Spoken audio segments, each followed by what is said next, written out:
Hi everyone, it's Carrie Engel here with Creative Scrapbooker Magazine and another Technique Taster. Today I'm going to show you how you can use one cut file to create 3 different looks. I used the one cut file on 3 different types of paper, and I did it in 3 different sizes. So you get a lot of bang for that one. It was actually a free cut file, so a lot of bang for your buck there. And this is a great technique to use when you want to make multiples. So you could just set up your machine and have it happily cut out all of these card fronts, and then all we did was apply some flock transfer behind it, and we created these stunning, really unique cards that this one is meant for Christmas. It was a Christmas cut file, but I think I could give it any time of the year. My brother Scan & Cut uses an SVG file, and a lot of times when I'm finding files online, I need to convert them. So I just use this website, convertio.c. So I basically just go in, choose the file. So it was originally, I'll just use the same one. It was an PNG file. So I bring it in here and convert it, and choose the output. So I need to choose the output, and I want it as a SVG file.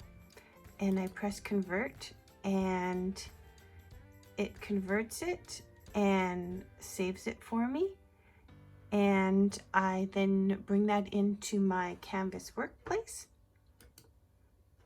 And I've already done it, but I'll show you how I did it again. So I bring in up here, I'm on a blank Canvas page, I bring in my SVG, and I have saved it to my desktop.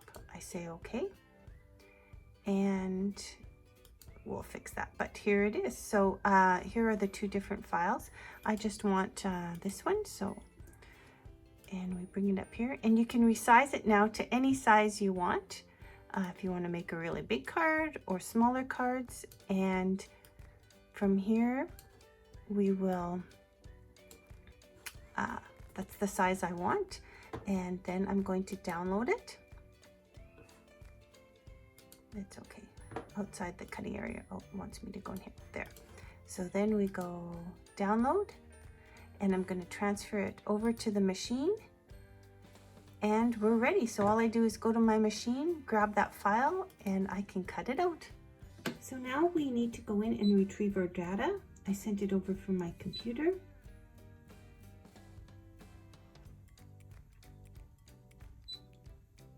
There it is. I'm okay with that.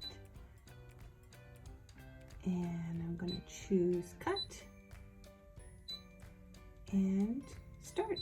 And we will soon have a cutout file.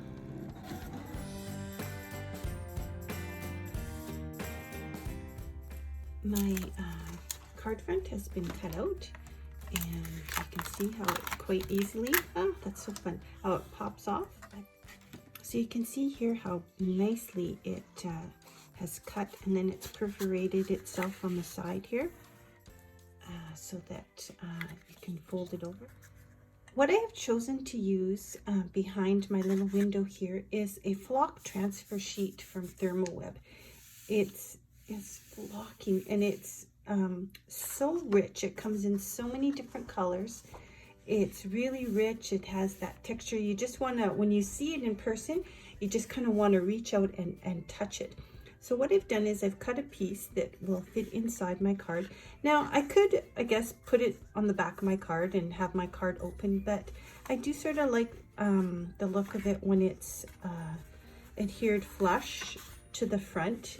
And so in order to get this to stick really nicely to the flocking, I'm going to use Thermoweb's mixed media adhesive. I use this stuff a lot, and I just love how well it sticks. And so here's my opened bottle, and all I'm going to do is apply my glue, you know, all the way around the cut file where it's been cut, and then I'm going to run it up and down all the letters, and I don't need a lot, and it's going to stick beautifully, and my project is not going to move once I get this down.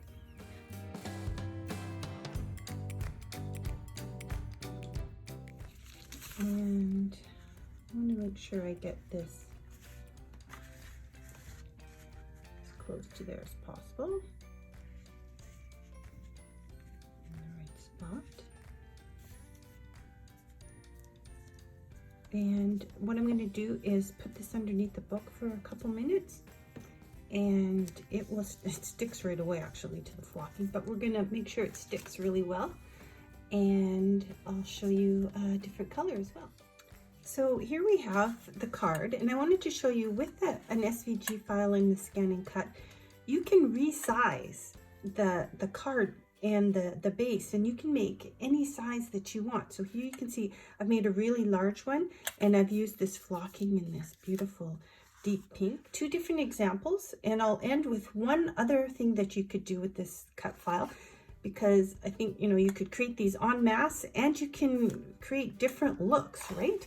So the last look we're going to do is we're going to make a shaker card. And so I used double-sided cardstock, so it's printed on both sides. Well, I applied the acetate to the back here. And then what I've done is I've taken some of this foam adhesive by Deco Thermoweb, and I cut some strips, and I'm applying it to the back. So I've done 3 sides. So now I'm gonna, before I attach it to the background, I want to make sure I have my sparklies in here, because I make that mistake often. So I just have a little jar full of these stars that I had from before, and I'm just gonna lay them all in here, and lay a few in here, and then we'll adhere the top layer. Okay, I've put some of my stars in here, and now I'm gonna take this foam adhesive. I think it's a little bit too big, so I'm gonna cut it down. And it's got a tape on both sides, so we remove one side, and we're going to put it down here on the inside of my card. This creates that little window so the stars don't escape. And then we remove the second piece of tape.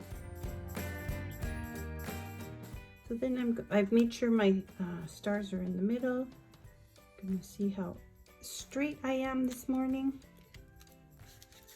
And there you have it. And you can see the white and the polka dot, it sort of camouflaged in with the background, and we've created a background card. So out of one cut file in our Brother Scan and Cut, I've created, you know, 3 different sizes and 3 different types of cards. So I hope you have enjoyed this video. If you have, give us a thumbs up, and don't forget to subscribe to our YouTube channel.